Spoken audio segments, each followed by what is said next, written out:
இது தீபிகா அருணுடன் கதையோசை. நீங்கள் கேட்கவிருப்பது அமரர் கல்கி எழுதிய மோகினித் தீவு. ஒலி வடிவில் வழங்குபவர் தீபிகா அருண். முன்னுரை. அந்த இங்கிலீஷ் சினிமா கொஞ்சம் கூட நன்றாயில்லை. ஏண்டாப்பா இங்கே வந்தோம், காசை கொடுத்து தேளை கொட்டிக்கொண்ட கதையாயிருக்கிறதே என்ற எண்ணம் உண்டாயிற்று. அந்த படத்தில் குதிரைகள் குடல் தெறிக்க ஓடிக்கொண்டிருந்தன.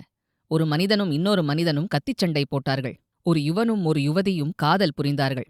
மறுபடியும் குதிரைகள் ஓடின. 2 மனிதர்கள் துப்பாக்கியால் சுட்டுக் கொண்டார்கள். ஒரு யுவதியும் ஒரு யுவனும் காதல் புரிந்தார்கள். குதிரைகள் எவ்வளவு வேகமாய் ஓடினாலும் படம் மட்டும் மெல்ல நகர்ந்து கொண்டிருந்தது. கத்திச்சண்டை பொய், துப்பாக்கி குண்டு பொய், காதலும் பொய். இந்த அபத்தத்தை எத்தனை நேரம் சகித்துக் கொண்டிருப்பது? எழுந்து போய்விடலாமா என்று தோன்றியது. இந்த சமயத்தில் இடைவேளைக்காக விளக்கு போட்டார்கள். சாதாரணமாக சினிமா கொட்டகைகளில் இடைவேளை வெளிச்சம் போட்டதும் பெரும்பாலான ரசிகர்கள் சுற்றும் முற்றும் திரும்பிப் பார்ப்பது வழக்கம். அதன் காரணம் என்னவென்பது அன்று எனக்கு விளங்கியது. சினிமா திரையில் உயிரற்ற பொம்மை முகங்களை பார்த்து பார்த்து அலுத்துப்போன கண்கள் உயிருள்ள உண்மை மனிதர்களின் முகங்களை பார்க்க விரும்புவது இயல்புதானே. தெரிந்த முகம் ஏதேனும் தென்படுகிறதா என்று நானும் அன்றைக்கு திரும்பிப் பார்த்தேன்.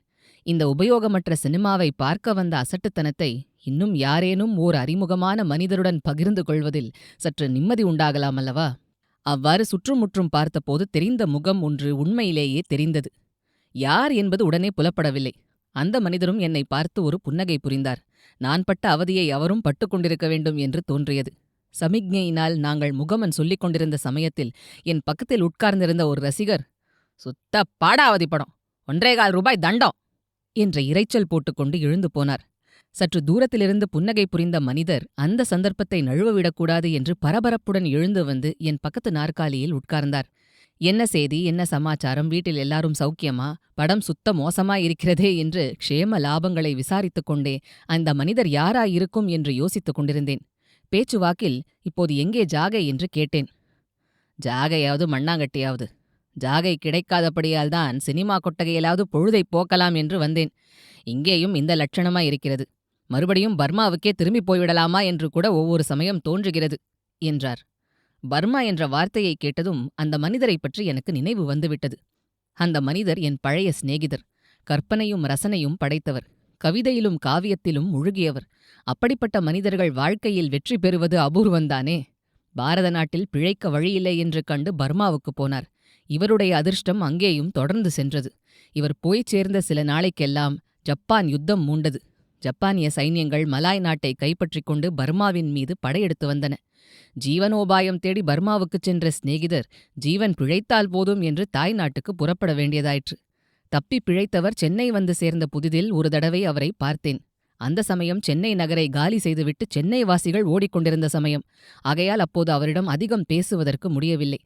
அன்று பிரிந்தவரை இன்றைக்கு சினிமா கொட்டகையில் பார்த்தேன். வாழ்க சினிமா என்று வாழ்த்தினேன். ஏனெனில் பாஸ்கர கவிராயரிடம் பேசிக் கொண்டிருப்பதில் எனக்கு மிக்க பிரியம் உண்டு. கவிதாலோகத்தில் அடிக்கடி சஞ்சரித்துக் கொண்டிருந்தவராதலால் அவருக்கு கவிராயர் என்ற பட்டம் நண்பர் குழாத்தில் அளிக்கப்பட்டிருந்தது. "நீங்கள் அதிர்ஷ்டசாலி. மகா யுத்தத்தின் மிக முக்கியமான அரங்கம் ஒன்றில் தாங்கள் யுத்தம் நடந்த காலத்தில் இருந்தீர்கள் அல்லவா? ஜப்பானிய விமானங்கள், வெடிகுண்டுகள், பீரங்கி வேட்டுகள் இவற்றின் சத்தத்தையெல்லாம் உண்மையாகவே கேட்டிருப்பீர்கள் அல்லவா? நாங்கள் அதையெல்லாம் சினிமாவில் பார்த்து கேட்பதுடன் திருப்தியடைய வேண்டியிருக்கிறது. உங்கள் அதிர்ஷ்டமே அதிர்ஷ்டம்" என்றேன் நான். "தூரத்துப் பச்சை கண்ணுக்கு அழகு, தூரத்து வெடிச்சத்தம் காதுக்கு இனிமை" என்றார் நண்பர். "அதென்ன அப்படி சொல்கிறீர்கள்?" என்று கேட்டேன். "இவ்வளவு தூரத்தில் நீங்கள் பத்திரமாயிருந்தபடியால் என்னை அதிர்ஷ்டக்காரன் என்கிறீர்கள். நீங்களும் என்னுடன் இருந்திருந்தால் அதை அதிர்ஷ்டம் என்று சொல்வீர்களா என்பது சந்தேகந்தான்." "சந்தேகமே இல்லை. நிச்சயமாக அது உங்கள் அதிர்ஷ்டந்தான்.